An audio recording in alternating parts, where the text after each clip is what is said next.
David Cameron will set out some of the priorities of his new government when he addresses Conservative MPs for the first time since his general election victory.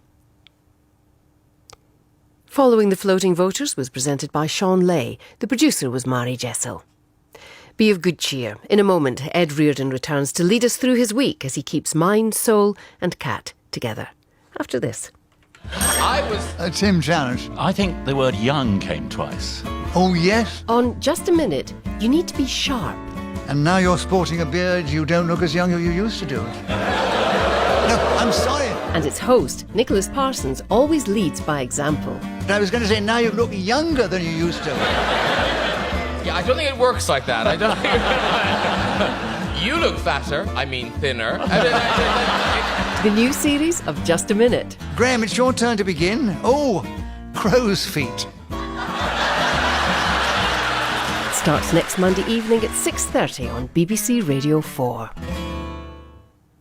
Well, now it's time for a brand new series of Ed Reardon's Week.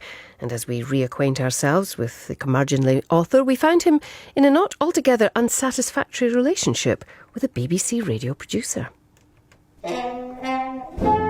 Ed Reardon's Week by Christopher Douglas and Andrew Nichols. Episode 1, The Go-To Destination.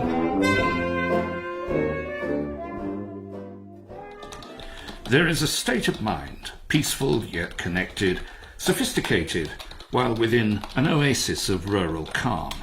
That state of mind is called Berkhamsted.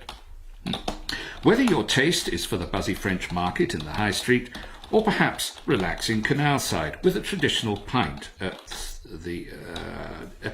Laura, what's the name of that pub we were banned from last week? Crown and Sceptre? No, in Berkhamsted. I don't know, Ed. Are you sure it was me? Yes, don't you remember the difference of opinion about the asinine aphorism chalked up on the blackboard? Well, I remember the one you replaced it with after you'd rubbed the first one out. Well, it was an orthographical atrocity. I don't know how people can write that kind of dribble. Anyway, relaxing canal side neath, I think. Neath a willow girt... Ooh, can something be willow girt, or does that only work with a C? Sea girt's Richard II, isn't it, Laura? Why are you asking me? Oh, I don't know. You produced 5 series of Brain of Britain. We had a researcher in those days. And a biscuit trolley. You've got a complete works. Just check. Ooh, very ornate clasp. There's a bottle inside. Malmsey. Yes, it was when we recorded the show at Stratford. 3 of us got one.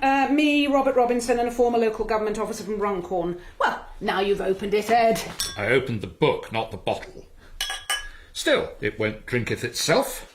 Very elegant glasses. Queen's Hotel, Cheltenham. That was the quarter-finals. We didn't get given them. Runner-up was a self-educated ex-con. Here's to the golden age of radio. Right, back to work. Be it a waterside loft or pied-à-terre in the artisan quarter by the station, Berkhamsted offers something to suit all budgets. It's very sweet, isn't it? But quite Moorish. Oh, you're ahead of me. Tuesday of week 16, as it says on Laura's BBC calendar atop her alcohol-girt desk in the London flat she bought in a moment of clear-headedness during the 1990s, round about the time Ed Reardon was getting out of property, though not of his own volition, but due to his then-wife changing the locks. My relationship with Laura Pope has enabled me to reconnect with my old London haunts while retaining a toehold and indeed a cat in Berkhamsted. And so, like Lawrence Durrell and Graham Greene before me, I am to some extent a writer in exile. And it's perhaps because of that distance that I'm able to describe my hometown with forensic accuracy, much as Greene did while living on Capton-Tebe. Though, of course, he didn't go back to feed Elgar and empty the litter tray every other day.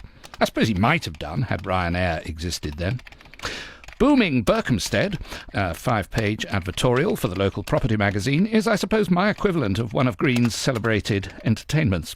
And it's keeping the wolf from the door until my agent Pink comes up with a more high-profile project that puts me back in the bookshops, or at least on a rack by the back-to-school clothes at Asda. Anything coming yet, Ping? Ed, you've already been here once today. That's the beauty of living in London again. What? Everything's so close. I've written my 1,500 words this morning, so I thought, What shall I do? I know, I said. I'll hop on a Boris bike, pedal down Rotten Row and see what's cooking at the agency. God, I've got enough problems this afternoon. I do not need Dick Van Dyke. I'll tell you what, Ping, there's some wonderful street food round here if you wanted to treat us to a bit of a brainstorming bite. I found very good Peruvian pop-up just off Lamb's Conduit Street. Ed, either shut up or go away. I'm in the middle of a crisis, right? Oh dear, is Candy Crush frozen on your phone? Like worse. The Homes and Properties website's gone down. Crystal Palace could be the new Peckham by now, for all I know. Is it in or is it out? Gah!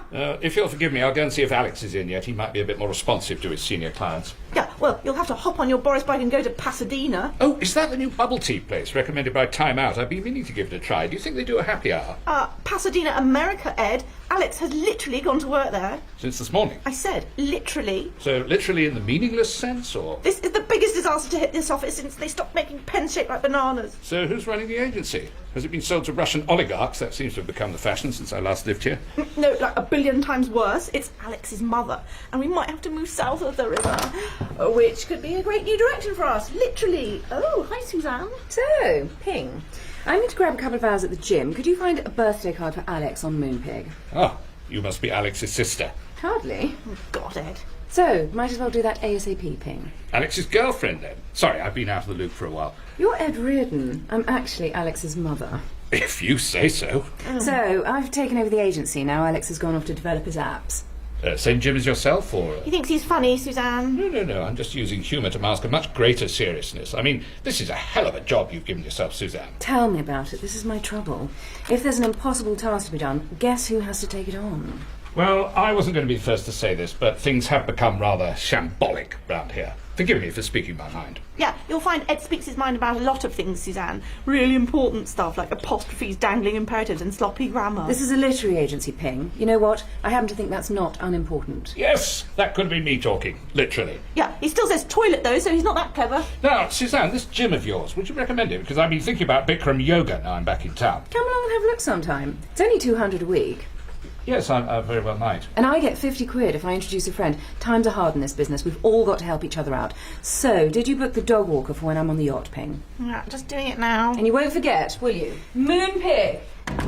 What an absolutely delightful woman. And rake slim, too. I suppose that's the gym. No, the gym is because she couldn't stop herself eating a Granny Smith al desco. I saw her. She necked the core, the stalk, and the sticky label, and then licked the juice off her pen. Good job they don't still make those pens shaped like bananas, then. And it's not really Suzanne, it's Susan. She just puts a Z in it. Probably because she uses up all her S's, starting every single sentence with so. She didn't do it all the time. Yeah, well, she didn't do it just now because she was trying to wind me up. Seems like the sort of person who likes to shake things up a bit. I'm all for that.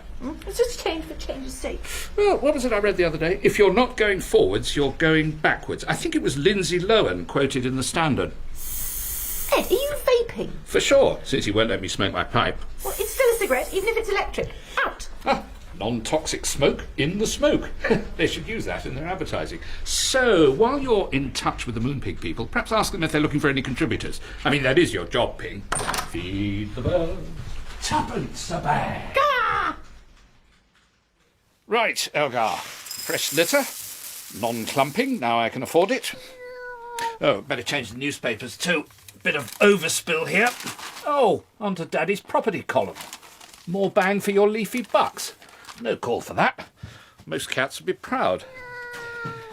You're being a bit clingy, Elgar. Not terribly appealing. Oh, don't look at me like that. You're being well fed. I'm having fun for the first time in living memory in London, OK? Your attitude strikes me as being somewhat provincial. There you are. Not a pleasant word to use, I know, but sometimes it's the only one. Right. I'm sure this is mostly junk, but I haven't got time to go through it. Look, can we not do this now, Elgar? I've got a writing class to teach. There you are. There's a picture of a fish kebab from the new place down the road. Not promising anything, mind. Well, this is almost gratifying. Hello, everyone. Who says the desire for learning's on the wane? Hello, Mr. Reardon. What are you doing here? Haven't seen it turn out like this since that class I gave on 18th century poetry. Well, that was a right con. I gave up watching Glee to come to that one. 50 Shades of Grey. Stan didn't know you meant the poet. Oh, just a little literary caprice on my part, Pearl. It's probably why you got the sack. I haven't got the sack. At least not to my knowledge. Yes, you have. Didn't you get the letter? Well, not unless it came in the last few days. I've just been home to collect my mail, actually. How long have you been away? Under the terms of your tenancy, You're supposed to inform me if the property's unoccupied for more than 2 nights. Ah, this must be it. You could be letting all sorts in. Squatters, asylum seekers, seekers of benefits, tellies, free espresso machines, all on the rates. Careful, Stan. Look at the sign. No banter that might offend minorities. It's not minorities if it's all of them. Oh, Stan. All I'm doing is reflecting the groundswell of opinion in the shires. Oh. Hello?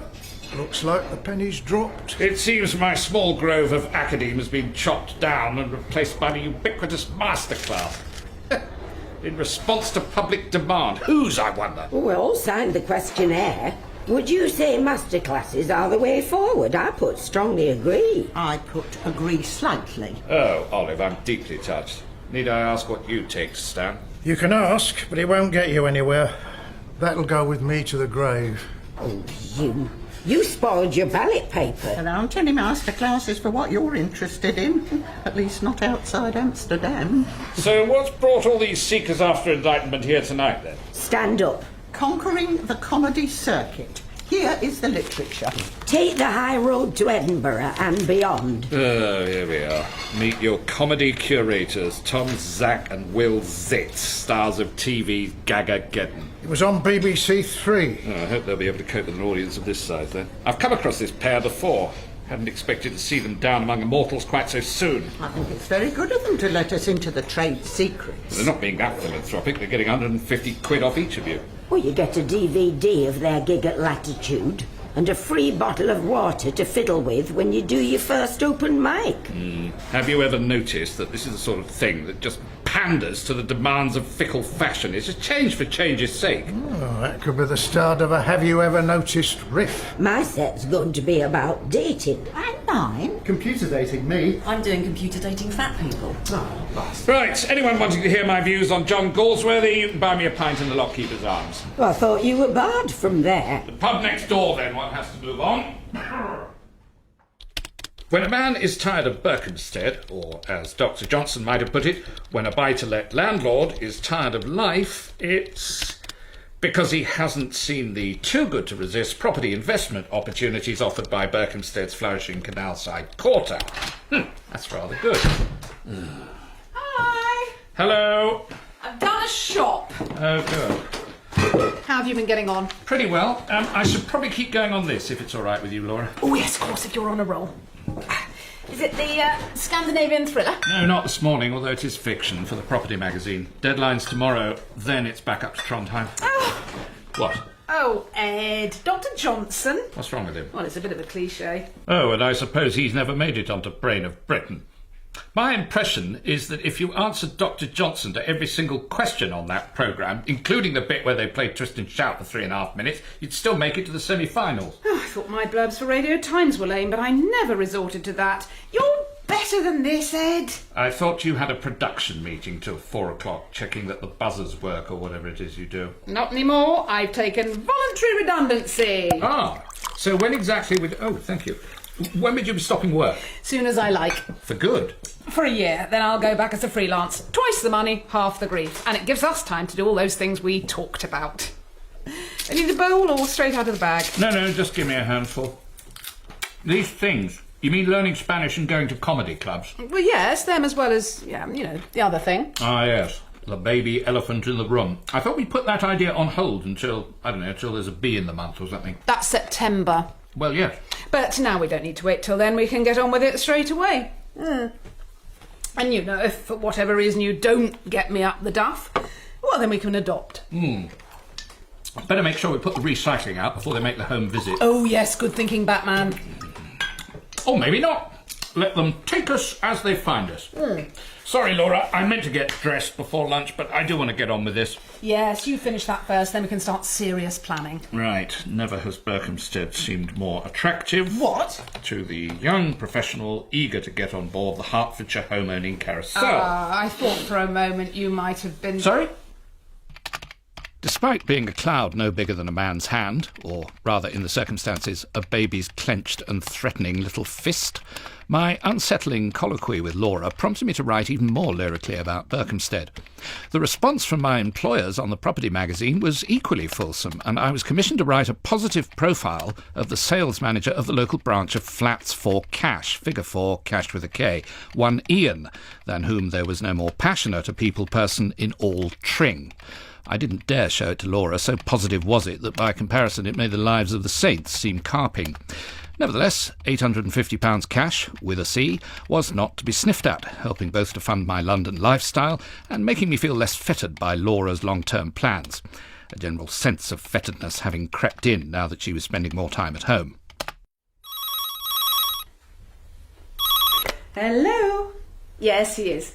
Ed, it's for you. Right. What do you think about Antoninus for a boy? Well, if he wanted to be a centurion, I suppose. Hello? Ah, Ping. Yes, of course I can pop over. How about Corbière if it's a girl? I can come now if you like. Here's Ed for you, Susan. Sorry, Suzanne. Again. Thank you so much for coming in, Ed. Not a problem, I'd come to a natural break. Come to the end of a bottle, judging from your breath. Hello, Jaz. Don't get up. Wouldn't be wise in those skinny jeans. Or possible, by the look of it. This is like having Simon and Garfunkel back together. Or North Korea and... what's the other one? You're supposed to be the writer. The old spark's still there. So great if we could channel that and get you guys teamed up again. Great for who? Whom? Great for you, me and the agency.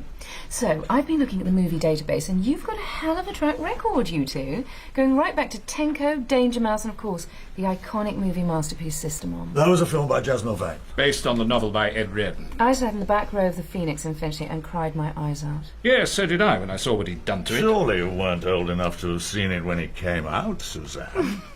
I always thought there should be a certificate to protect the young from exposure to that sort of thing. MC, meretricious claptrap. I don't think you realise how loved you are. Worldwide. I do. So, I think it would be such a good idea if you could both meet someone who's very keen to invest in the right kind of movie project. We've already come a long way from a film by Jaz Milvane. Shut up.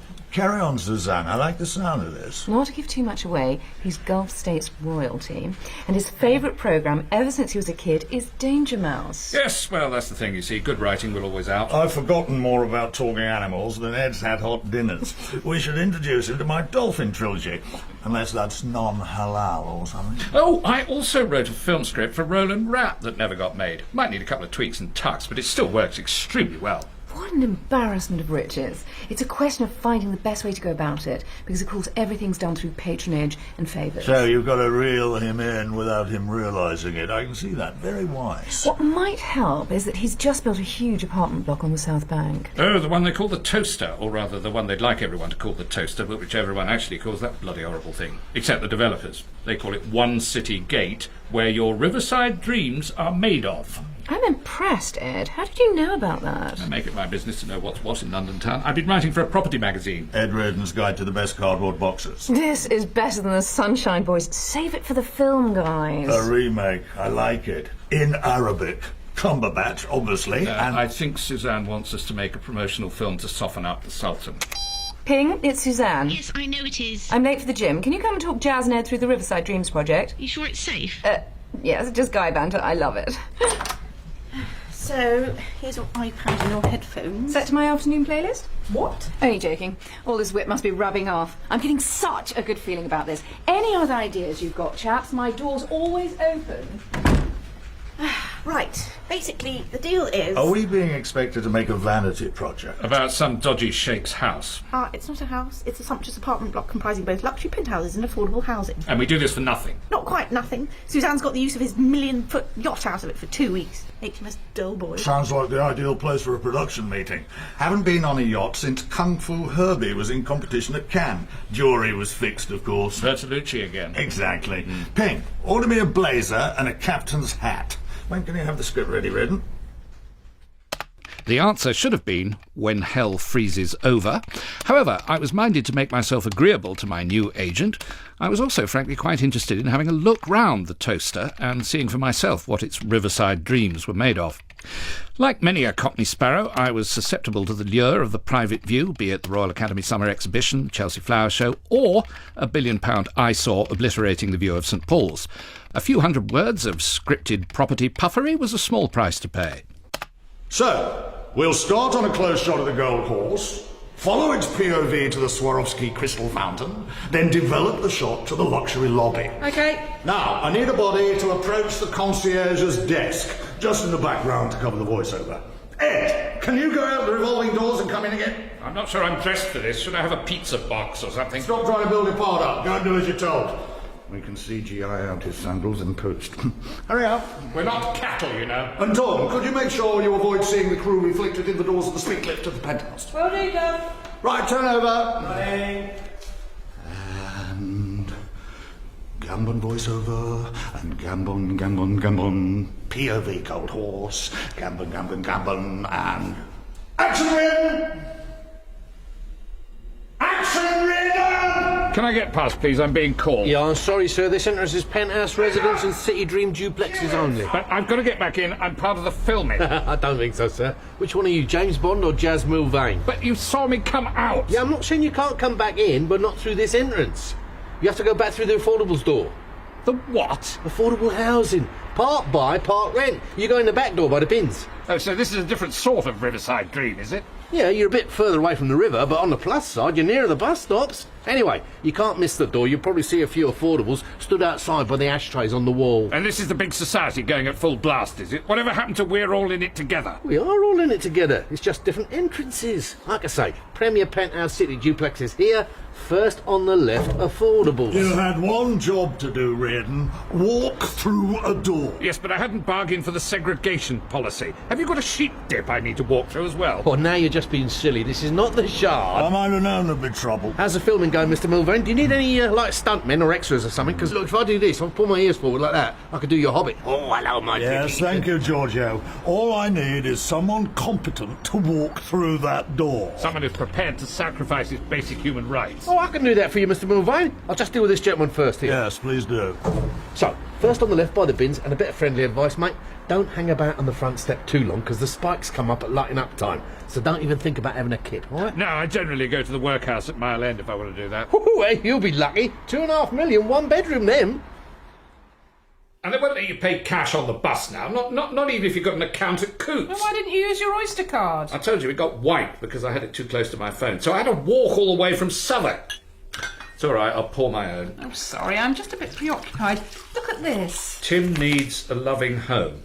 Ah, dear. I know, it's awful, isn't it? Need apostrophe S. I mean, it beggars belief. And then they expect sympathy. I usually throw these away, especially the ones that say, don't throw me away. It may not come to it, but I just thought we should consider it. What? If we don't give Tim a loving home, then who will? Somebody who doesn't give a fig for correct usage, presumably. What's wrong with you today, Ed? London. That's what's wrong. Do you know, some tourist just told me off for walking on the wrong side of the pavement. I mean, I don't care what they do in Oslo. Who came up with pavements in the first place? I don't know. Well, I bet it wasn't Norwegians. Too busy trying to work out which bit was chopped off what and which bridge it was sitting under. Well, while you cry into your Merlot, I'm going to see if I can help Tim. Oh. What? Dear Laura, I don't think this is working. Ed, what is this? I was just writing a bit of dialogue for a character I'd invented. No, you weren't. This was meant for me, wasn't it? No. Well, how many other Laura.popes at bbc.uk are there? Well, it was just a first draft. Right, so how are you intending to carry on with it? All right. I just think there seems to be a degree of confusion over how things stand, sort of mission creep. What do you mean? Well, we appear to have abandoned the idea of a biological collaboration and are now heading towards adopting a very young, but by all accounts highly competent, arsonist. And my understanding at the start of all this was that no commitment would be required from me. But that was before you moved in. We're not technically cohabiting. So what are those beard trimmings doing around the wash basin and the signed photo of Len Hutton by the bed? That goes with me everywhere. Oh, you're committed to Lancashire cricket then? Yorkshire! This really isn't working, is it? After a glass or two more, and a complaint from the next-door neighbours, next door but 3, Laura and I agreed that a cooling-off period was called for, and there was further agreement, albeit unspoken, that this could be extended indefinitely. In truth, my appetite for change had diminished, along with my tolerance for 6 music played on the bathroom radio, and I wanted nothing more than to return home to my cat and to continue the buccaneering freelance lifestyle that had served me perfectly well since the days of Danger Mouse, when it was a fresh and exciting TV show, not a subject for PhD theses written by students at some of our more uncalled-for universities. Elgar, what are you doing out here in your basket? Just in time to help put your stuff on the pavement. Oh, yeah, why you need all these books, I don't know. What are you doing with them? Get yourself a Kindle. You'll save on space and it'll save your back. Look, Stan, I know I'm behind with the rent again, but I do actually have the means to pay you. Too late. Come on. You can help bag up all those newspapers. No, you can't do this. Yes, I can. You've broken the terms of your tenancy. I warned you. You've not been living here full time. I've been keeping an eye on you. Been keeping an eye on property prices round here too. They've shot up exponentially. I know. The percentile growth in the Berkhamsted area over the last quarter is 8.75%. 8.75%. It's in the property paper. You'd know that if you'd been here to pick it up off the mat. Well, I know it because I wrote that. It's the go-to destination for savvy investors. Foodies are beating a path to the HR4 postcode. And as Dr. Johnson said about the artisan quarter... Stan, look, it's just some advertorial guff I made up for the paper in order to earn money to pay the rent. I had to come up with 3,000 words. It's rubbish. It's already impacted. See? Another estate agent's Mini Cooper. Some of us believe what we read in the papers, especially now journalism has reconnected with its conscience. That's what they told us at last night's masterclass. Well, that's even more meretricious. Look, Stan, you can't stop me staying overnight. Yes, I can. I've changed the locks. Builders move in tomorrow. It's a 6-week rebuild and there's a nice couple already bought it, off plan. Oh, I bet he's in outsourcing and she's in HR. Other way round. Anyway, better get your stuff off the pavement by the weekend. There's another weather bomb on the way, according to the Express.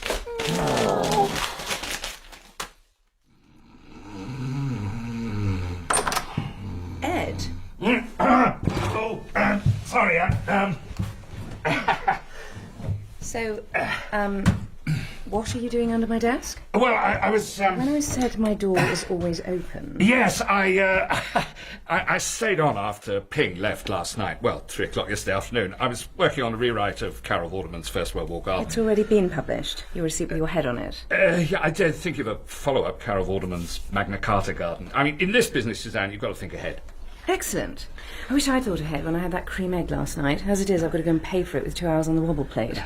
Can I get you anything on the way back? Well, if it's not tempting you off the straight and wobbly, a large latte and a Danish and a tin of sardines. Is that a thing? Might there be a book in it? Very possibly. I'll email Carol immediately, if it's all right to use the computer. Go ahead. Oops, nearly forgot my jeggings. Oh. Yes, also thinking about the Christmas kit lit market. Why is my sad cat in the cupboard? You know, that sort of thing. I'm going to leave you to it. You're smoking. I think Jaz might have underestimated you in those texts. Right, Elgar. Let's get this ad off to time out. Please don't throw Ed away. Life hasn't been kind to him, and as a result, Ed's made a few mistakes that he's not proud of. But he's clean? No. Good-hearted? No. Cheerful? Oh, that's a bit of a hostage to fortune. But he deserves better. Yes. Can you find it in your heart to give Ed and his cat a loving home? Right, selfie time, Elgar. Come on. Sad face. One more. Yeah, all right. Don't make a meal of it. Ed Reardon's Week starred Christopher Douglas, Raquel Cassidy, Stephanie Cole, Bridget Forsyth, Simon Greenall, Philip Jackson, Barunko Shaughnessy, Vicky Pepperdine and Geoffrey Whitehead. It was written by Christopher Douglas and Andrew Nichols. The producer was Dawn Ellis.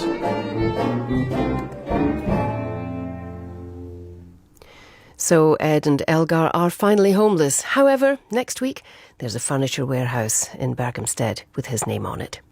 In 15 minutes, it's You and Yours with Winifred Robinson. The last few years have been tough for the UK's top 4 supermarkets. Profits are tumbling because our shopping habits have changed. Today on You and Yours, we investigate what impact supermarket price wars have had. The price of food is falling, but at what cost? Join me, Winifred Robinson, at 12:15 today to find out how the big retailers are fighting back. More immediately, and just a couple of minutes after the news, the thought chamber is a room devoid of light and sound where a guest is left on their own for up to an hour and must vocalise the thoughts that come into their head. Today, it's the musician and drummer from Radiohead, Philip Selway.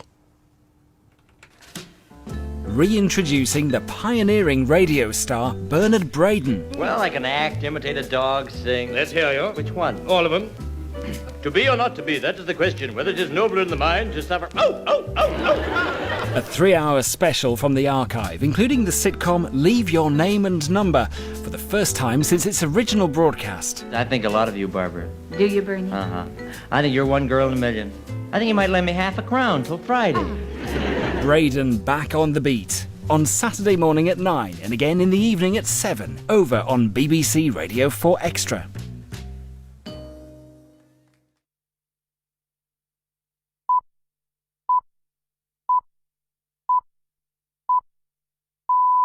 BBC News at midday.